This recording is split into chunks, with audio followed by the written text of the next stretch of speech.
Welcome back to the Garden with Joy and Holly radio show. Thank you for being part of the program today. Time for garden questions and answers. Your questions and our answers. If you've got a question, send it on over to gardentalkradio@gmail.com. That's gardentalkradio@gmail.com. Or you can give us a call on the hotline, toll free, coast to coast. That number is 1-800-927-SHOW. That's 1-800-927-7469. All right, so this question is sponsored by Fleet Farm and fleetfarm.com. On the fertilizer bag, what does 11-11-11 mean as opposed to 7-7-7? So I want to preface this by saying that it's NPK, so it's nitrogen, phosphorus, and potassium. Thank you. Phosphorus or potash. Yeah, it's interchangeable. Potassium. So that's what like the three numbers mean. And it's the same on any bag anywhere in the world. It's universal. Yes. Yep. So 11-11-11 versus 7-7-7 means just higher present of each element in that bag. So for vegetables in the northern part of the United States, nothing more than 10-10-10 is needed. I mean, you're like, just because you buy an 11-11-11, that's okay. You can do that. But if it's like 15, 35, 86, it's not going to make a huge deal. 10-10. You're going to over fertilize. Yeah. And you said that one was sponsored by Fleet Farm and fleetfarm.com, didn't you? Yep. All righty. Next question, Holly. Do you line them with landscape fabric? Raised beds. Oh, raised beds. Okay, Yep. That's where that question came from. Okay. No, we do not layer them with landscape fabric because the porous, you got to have porous, and we talked to Linda Chalker-Scott in the last segment.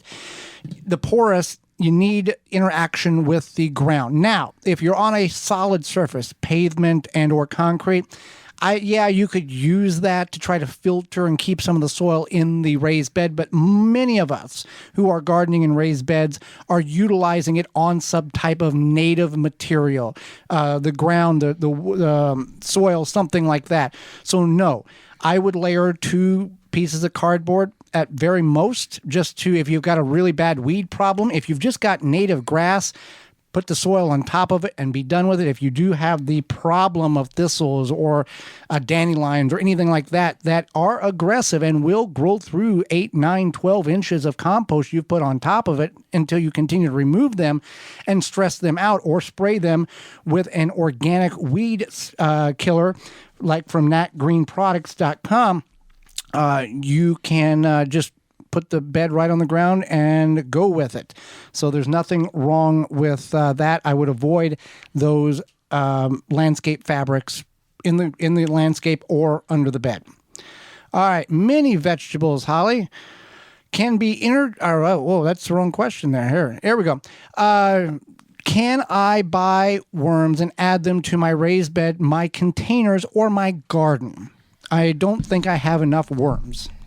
No. So you want to, so raised beds and containers, you are putting hopefully a good compost, a good potting soil mix, a good raised bed mix in there. You don't have to worry about the worms circulating around that soil, breaking it down. You're going to get worm eggs in that anyway. Yeah. They're going to be there because of that's just what's in the soil.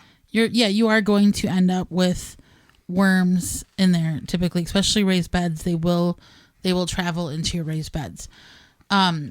So no, you don't want to add worms, and not just because of that reason, but also because worms will find their home where they need to, right?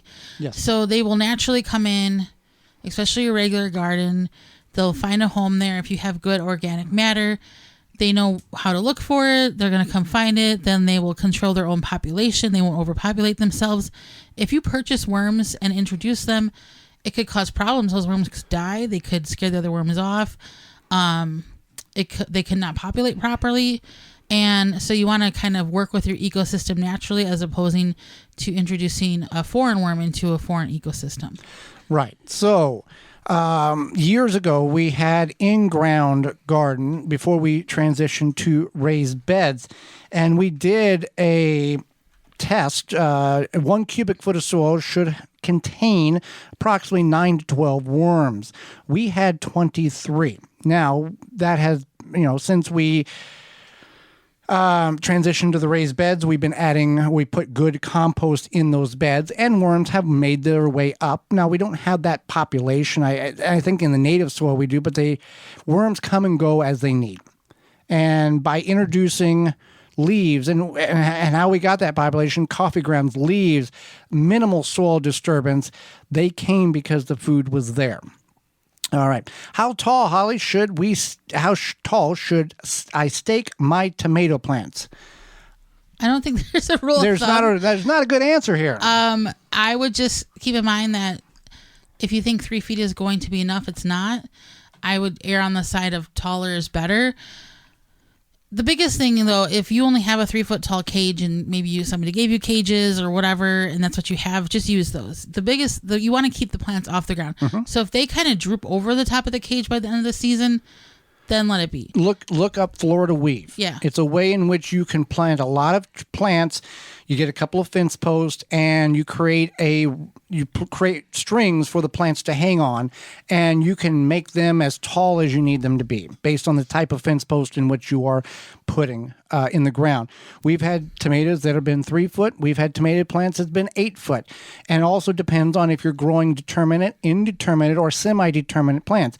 Determinate are only going to get about 4 foot tall, so there's no need to have 8 foot cages. Indeterminate will grow indefinitely until you kill it or the weather kills it. So there's a lot of variables there that has to be calculated in order to figure out what is best. And then once you do that calculation and figure out what's best, then you can duplicate that year after year, purchase once, and continue to use over and over again in your garden. Holly, I saw this on the wonderful world of internet. People are transplanting radishes from inside into their containers outside. Okay, please don't do this. You're wasting your energy. You're wasting resources, essentially. Radishes take about 30 days to grow. Yeah, on the long end. On the long end. So don't just put them directly into the container. They'll be fine. Don't worry about transplanting them. Don't start them inside. Just plant them in the container.